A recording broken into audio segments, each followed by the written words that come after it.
So let's go ahead and create a new game and select base plate for the template. Once you're inside Roblox Studio, let's go to the workspace. We're going to select the base plate, press delete. Now we're going to go up here and click on the terrain editor. In the create tab, we're going to click on generate. I'm going to change the size to 640, 320, and 640.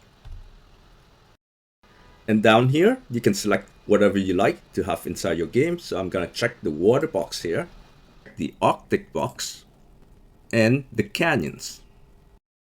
And scroll down to the bottom, click on generate. Now we can go ahead and close this terrain editor. And I'm going to select the spawn location. Click on move. We're going to move it up.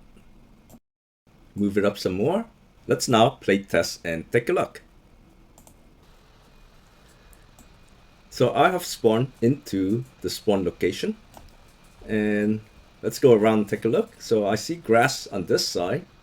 And let me look around. I see mountains over there. Let me go to the mountain. There's also a big lake on this side. So I'm running on top of the grass. I'm gonna go for a swim. I'm swimming inside the lake, and now we're looking at it from underwater. All right, let me go back up. I'm up on top of the mountain. So if you like to have like nature in your game, like mountains and grass, you may want to use the terrain editor to make your game. Let me see what's in here.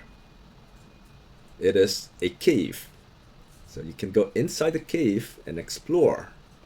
Anyway, so this is a quick tutorial on how to use the terrain editor in Roblox. And we're going to look at it more in our later tutorials.